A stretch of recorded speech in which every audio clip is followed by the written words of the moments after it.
For an island nation defined by its seas, the Philippine Navy has always been the country's first and most enduring line of defense. Tasked with protecting one of the largest maritime territories in Southeast Asia, the Navy operates a diverse fleet of warships, amphibious vessels, patrol boats, aircraft, and support ships. Many of these are older, legacy assets, but a new generation of naval power is steadily taking shape under the armed forces of the Philippines' modernization program. Today, we're diving deep into the entire order of battle of the Philippine Navy, exploring every ship, aircraft, and system that guards the nation's waters. At the very core of the Navy's surface fleet are its frigates. These ships are the primary tools for sea control, escort missions, and projecting power far from shore. The most modern frigates currently in service are the Miguel Malvar class. These ships are designed to operate in contested waters, equipped with integrated sensors, missiles, and advanced command systems. Alongside them are the groundbreaking Jose Rizal class frigates. These were the first true multi-role missile frigates in the Philippine Navy, marking a historic leap from lightly armed patrol vessels to credible naval combatants. Supporting the frigate force are the corvettes, led by the Conrad Yap class. While smaller, these ships are vital for surface warfare, patrol, and escort duties, especially in the crowded coastal and near-sea environments where agility and persistence are just as important as firepower. The Navy's long-range patrol capability is anchored by several classes of offshore patrol vessels, or OPVs. The Raja Suleiman class OPVs form the backbone of these missions, often deployed to distant waters like the West Philippine Sea. Complementing them are the Del Pilar class OPVs, which are former high-endurance cutters adapted for Philippine service, and the older but still reliable Jacinto class OPVs. Together, these ships ensure the Navy maintains a constant, watchful presence across multiple maritime fronts.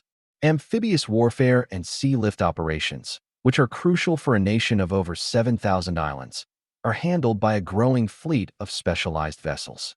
The Tarlac class landing platform docks are the Navy's primary amphibious assault and disaster response ships.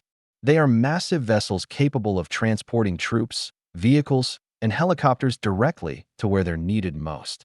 Supporting these larger ships are the Bacolod City class logistics support vessels and the Workhorse LST-542 class landing ship tanks. The Tagbanua class landing craft heavy, along with multiple classes of landing craft utility, enable the critical ship-to-shore movement of personnel and equipment, whether for military operations or humanitarian aid. In the realm of coastal and littoral warfare, the Navy fields a wide array of smaller, faster craft. The Alvarez class and Cajetingan class patrol boats handle routine maritime security and law enforcement duties, acting as the maritime police of the archipelago. For rapid response, the Atoll class fast attack craft provide a quick punch capability. Additional patrol craft like the Navotas class and Andrada class extend surveillance and interception coverage in the waters closest to shore, ensuring that no threat goes unnoticed. Minor surface assets play a huge, often unseen role in special operations, interdiction, and shallow water missions.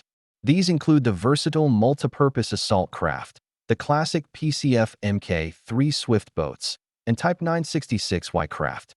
A growing inventory of rigid-hull inflatable boats, or RIBs, gives special forces the speed and flexibility they need.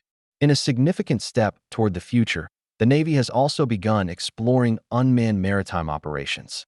It is now fielding unmanned surface vessels like the Martac Mantis T-12 and the Devil Ray T-24 and T-38, signaling a gradual shift toward a networked and autonomous maritime force. Of course, a fleet can't sail without support. A broad range of auxiliary vessels ensures the entire fleet remains sustainable. These include various landing craft for logistics, riverine craft for inland waterways, fuel.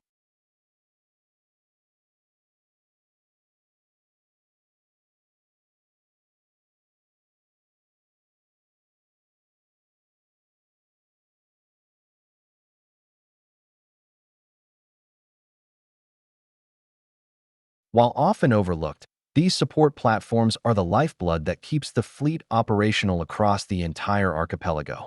Above the waves, The Naval Air Wing extends the Navy's reach far beyond the horizon.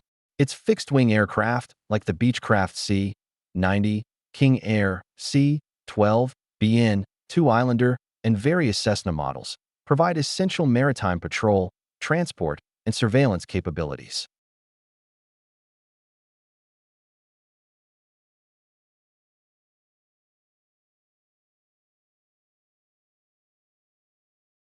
These helicopters support anti-submarine warfare, surface surveillance, and general utility missions. Unmanned aerial systems, such as the Scan-Eagle II and various aerial target drones, are also being integrated, further enhancing the Navy's eyes in the sky. The Navy's weapon systems are a mix of proven, legacy firepower and modern precision-guided munitions.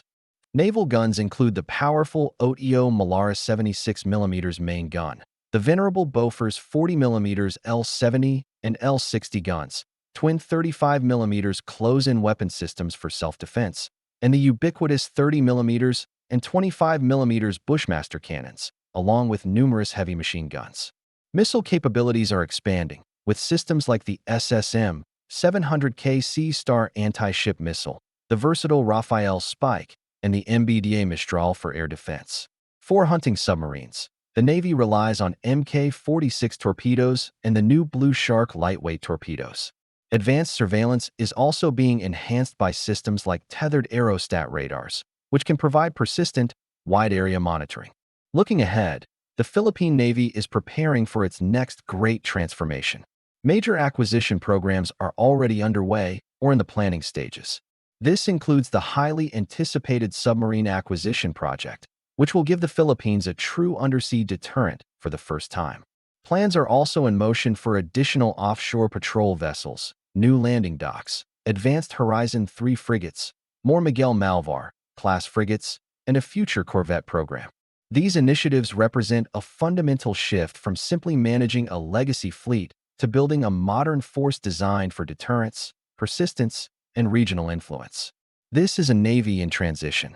It's a force that continues to operate effectively with what it has, while steadily and strategically building toward what it needs for the future. As we continue to track these developments, one thing is crystal clear. The modernization of the Philippine Navy is no longer a distant dream or a theoretical plan. It is happening right now, ship by ship, system by system, across the nation's vast maritime frontier. Thanks for watching. If you found this deep dive interesting, be sure to like this video and subscribe to our channel for more updates on military and defense developments. See you in the next one.